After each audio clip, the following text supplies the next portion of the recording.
Welcome to Dead Man Talking. Tonight's show is one and part of a series entitled I Played Fetch with My Lab. He Didn't Return. Let's get straight into that, guys. Hope you enjoy. When I was about 10 years old, my family moved. We ventured to a semi-suburban part of Georgia, where my parents opted for one of the older neighbourhoods rather than the newer clusters of uniform homes. The neighbourhood we selected, Ivy Cascades, possessed a haphazard layout, with the homes and the roads built along the tops of deep ravines and steep hillsides. My parents settled on an older, two-storey brick home situated at the top of one of these ravines. I remember standing on our driveway, looking down that hill in wonder. It was one endless expanse of ivy, with thickets and underbrush, weeds and trees clinging to the impetuous banks. I tried as hard as I could to make out the bottom, but it was lost in the green swirls of foliage. As we moved everything into the home, I gradually gained more and more freedom as my parents found less use for their scrawny son. I turned to the family dog for entertainment, Dyson, our 2-year-old Labrador retriever, named of course after the vacuum brand, took to our massive yard with such glee. I hunted with my father, and we trained Dyson to live up to his breed. Though he got distracted from time to time, the robust lab never seemed to tire of romps through the trees. To placate my bedroom, I took Dyson out to the driveway and found a red ball in the garage for him to catch and fetch. Together, he and I made our way to the edge of the driveway. "Come on, boy. What's this? Wanna play? Wanna play?" Dyson nosed my legs and spun in circles, his eyes fixated on the balls. I tortured him with a moment longer by holding it aloft, pretending not to know what he wanted, before a pitiful whine finally broke my cruelty. I launched the ball as far as I could, and Dyson went after it, a bolt of yellow shuffling down the deep ivy slope. My eyes stayed glued on the ball until it disappeared into the leaves. Never before had I thrown something so far or so high. I knew in reality it was the angle of the ravine, but still a sense of power swelled in my chest. I waited for my loyal friend to return, eager to try it again. It took no longer than expected, but eventually Dyson reappeared, ball in jaw, slowly clambering up the side of the hill. The ravine must have been deeper than I thought. Once he crested the hill, he plopped onto one side, panting and happy. I eased the ball from his mouth and bounced it teasingly. He looked at me reluctantly, fighting between his desire to fetch and to loaf about. Eventually, the retriever in him won out, and he stood.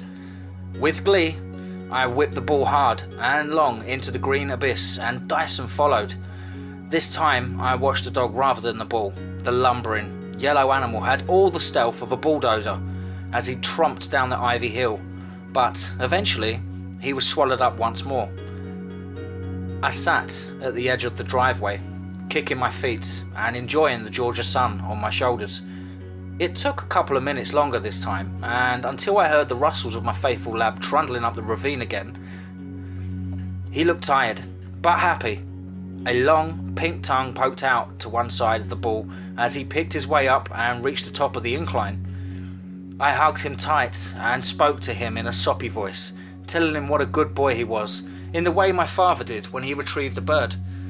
There were a couple of scratches along his snout and jowls, but I figured they were thorns and branches that had caused this. He dropped the ball in my lap and pushed his head against my chest, clearly wanting more of the same treatment. I indulged him for another minute, building up to what I wanted in return. I held up the ball one more time, and he whined. Something almost human glinted in his brown eyes. Hesitancy, perhaps? Or perhaps fear? I didn't listen. I should have, but I didn't. I was 10 years old, infused with the power of throwing a ball farther and longer than perhaps any 10-year-old preceding me had. Dyson pressed his head to my chest again as I stood. "Come on, boy, just one more time," I said, rubbing his ears. He wagged his tail a couple of times, giving me enough reason to launch the ball once more. Dyson followed after it loyally, navigating the ivy-laden terrain with impressive speed. I watched him go and sat down again to wait. The swirls of bright green leaves and deeper emerald ivory soon drew me into a trance. They moved with the wind, relaxing me as I waited. I must have held that trance for 15 minutes, zoning in and out of the world around me. A thud from behind me caught my attention. It was my dad, dropping a couple of boxes in the garage before the door slammed behind him. I shifted my weight nervously. Dyson still hadn't returned. I waited for another 10 minutes, then another 5, then an extra 10 to be safe, but there was no sign of him. There were a number of things I knew could have happened. When we went hunting, there were always possibilities our dog would get distracted or injured, but this was a residential neighbourhood, not the wilderness. I went and got my dad. After explaining what happened, he told my mum to take me inside while he went looking. The thick vegetation would be difficult to navigate without the proper equipment, so he dressed in his hunting gear. My heart beat wildly as my mum tried to calm me, but I didn't listen to her. A sense of fear had been mounting in my chest. Not outright terror, but dread. Together, my mum and I waited for hours as my father combed the ravine and surrounding area. I could hear him tromping through the undergrowth, cursing on occasion as he slipped on dead leaves or some ivy. He found no sign of Dyson. We all came to the same hopeful conclusion that he had got distracted and wandered off, that a neighbour had found him and would call us soon. But I could tell my father shared my doubts. That lab was trained, loyal and able-bodied on difficult terrain. Rubbing his eyes, my dad told us we'd continue the search tomorrow. Put out flyers, talk to people. Though it would be difficult, seeing as we'd just moved in. By the time my father had returned, it was close to nightfall. We opted for an early dinner, which passed in dreary silence, and then an early night. I went to bed after kissing my parents goodnight.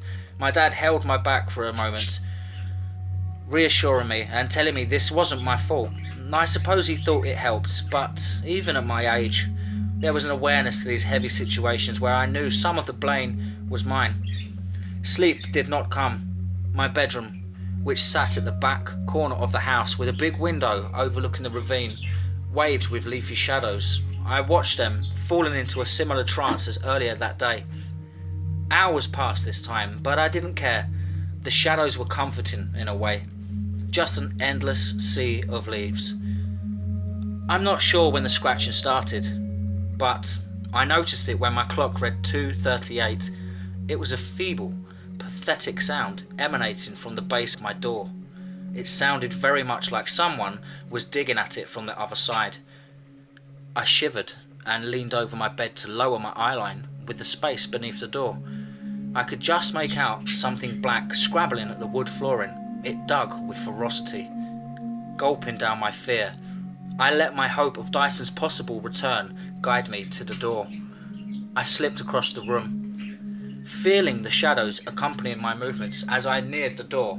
Slowly, I grasped the door handle and yanked the door open to reveal nothing. An empty hallway with boxes cluttered at the other end and patchy spots of paint covering the wall. At the other end, the hallway dead-ended at a curving staircase which led to the front door.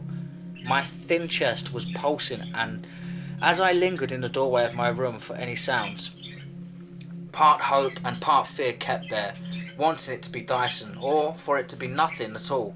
Worst of all, it could be something else. I heard the scratching again.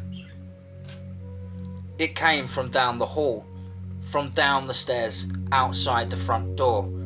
For a moment, I considered just going back to bed, but guilt and longing for my dog led me through that hall, down those stairs and to the front door. This time, I didn't hesitate. I could hear the scratching at the door, clear as a bell, so I grabbed the handle and yanked it open. Nothing, again, just an empty stoop and a brick walkway leading off to the driveway. With a sigh, I shut the door and went back to my room. The adrenaline wore off pretty quick. My PJs were soaked with sweat, so I got changed before climbing back into bed. This time, sleep came quite quickly. Something awoke me at 5:42 in the morning. I wasn't sure what. Outside, it was a dark grey, overcast, with just the barest hints of sunlight creeping through. I didn't hear scratching, or see shadows on my ceiling, or black things clawing at my door. It felt, oddly, surreal and tranquil. I slipped from my bed and got dressed. There was something I wanted to see. I slipped into the garage and opened it from within. It slid open slowly, so I ducked under it. From there, I crept to the edge of the ravine again and peered into it, trying to find the bottom. I wasn't sure how far or deep my dad had ventured down there the day before, but he'd been gone for hours. He didn't know about the scratching either. Why couldn't my father, an experienced hunter, find a big yellow dog in the middle of a suburban neighbourhood? I tried to focus. My 10-year-old mind envisioned nothing but my father and my dog descending down into the same ravine. Both were trained, both were comfortable in the wilderness, and both had every reason to come home. Then, a revelation hit me, or at least the most logical solution a kid could think of. My dad had been searching for our dog, and our dog had been searching for a ball. You didn't look for dead things the way you did for the living. Yes, this dead thing was a toy, but a search for the inanimate object was more invasive than a hunt. My dad would have scanned the area for our dog, but Dyson, in his search for the ball, would have probed it, invaded it with his heightened sense of smell, and he'd been successful the first 2 times. Something went wrong that last time. I had to discover what. Rubbing my chin, I headed back to the garage and dug through a couple of boxes until I found what I wanted: another rubber ball. It was a long shot, even for a kid, but I couldn't think of nothing else. Plus the sky above was an ominous grey with shaggy clouds so dark they looked purple. I needed to do this now. Treading back to the edge of my driveway, I gripped the ball in my slim hands. It was neon blue, so at least it would stand out. I took it in one hand, cocked my arm, and lobbed it down the slope. As it sailed down, I slid after it, skidding through the thick tangles of ivy. The ravine was much more deeper than I had thought, far deeper. At least 500 feet of sheer, dead leaf covered slope, shrouded in a layer of foliage thicker than the cloud cover above. As I descended, I noticed something else. The trees that grew along the ravine's precarious edges darkened all that was beneath in perpetual twilight. Everything looked stunted and gnarled, with stubbier trees and pitiful bushes fighting for the limited sunlight shining through their brethren. I made the mistake of touching one of these trees, and pulled back to find its trunk slimy and moist. A black, oily substance coated my fingers. I had to keep from gagging as I reminded myself why I was here. There was a ball somewhere further down, so I kept on going. As I delved into the rotting depths of that ravine, I noticed that the only plant life that did not change was the ivy. It blanketed the slope in emerald tendrils, stealing its share of the light and choking the other plants. More than once I saw trees absolutely covered by its incestuous dominance. The trees resembled giants, taken over by time and petrified under cloaks of ivy. I kept searching for the ball, hoping to spot a spark of artificial blue in the world of undulating greens, browns and blacks. The further I went, the thicker the ivy grew. My method of descent was to press myself against the leaves and slip down little by little.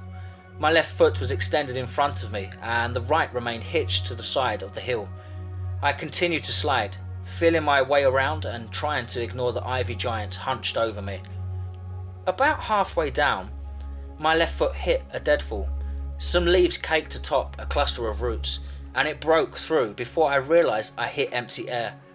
I tumbled forward, crying out, and slammed into the dirt hard. It didn't hurt terribly, but the impact did knock the wind from my lungs. I sucked in a breath, gaping like a fish as I scrambled to my feet. A clod of mud and roots lodged itself in my hair, and I shook it free. Something glinted in the corner of my eye. The ball? It lay nestled at the base of a large cascade of ivy, which hung limp like a curtain. I must have fallen off the top of that thing. I reached forward to pick up the ball, but cut my finger on something sharp when I tightened my hand around it. Quickly I withdrew my hand, sucking on the finger and tasting the liquid as it seeped forth. Once I staunched the flow, I took a closer look. Whatever cut me was metal, rusty and curved. It seemed to stick out perpendicularly from the slope at a similar angle to cascade of the ivy. I guessed it was an old sewer opening, completely congested by the surrounding wildlife. A cold feeling of unease slithered down my back, similar to what I felt that night. Above, a low peal of thunder echoed through the trees, but I would be damned if I headed back now. And so, ever so carefully, I leaned forward and lifted one of the strands. Something dull and brown glinted back at me. I almost screamed until I realised it was my dog. His eyes kind and gentle. I'd found him. I leaned forward to give him a hug, but he growled softly, remaining absolutely still. I looked at his eyes. Something almost human resided there. His tail thumped softly, but the rest of him remained shrouded by ivy. I tentatively reached a hand forward and lifted another vine free. Dyson licked my hand once as I screamed and recoiled. He lay on his side, a massive wound torn through his middle. The poor lab's intestines were strewn out on the cruddy metal floor, snaking back into the darkness of the tunnel. My heart pulsed and my ears roared as blood rushed to my head. I almost threw up, but my dog, for the final time, gave me that almost human look, just before something yanked on his guts and pulled him back into the darkness with an inhuman screech. I sat there, babbling, pale and cold. I had thrown a ball down that ravine 3 times, and he'd retrieved it every time in spite of whatever resided in that sewer. I knew I had to get out of there, to get away. My lab warded me off with his growl, saved me, but I couldn't move. I peered into the darkness, tears flowing freely and mixing with the blood staining my hands.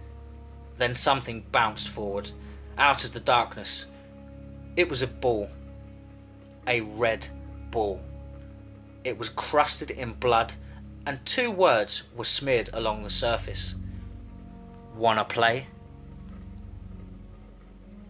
That concludes part 1 of our series. Be sure to stay tuned for part 2.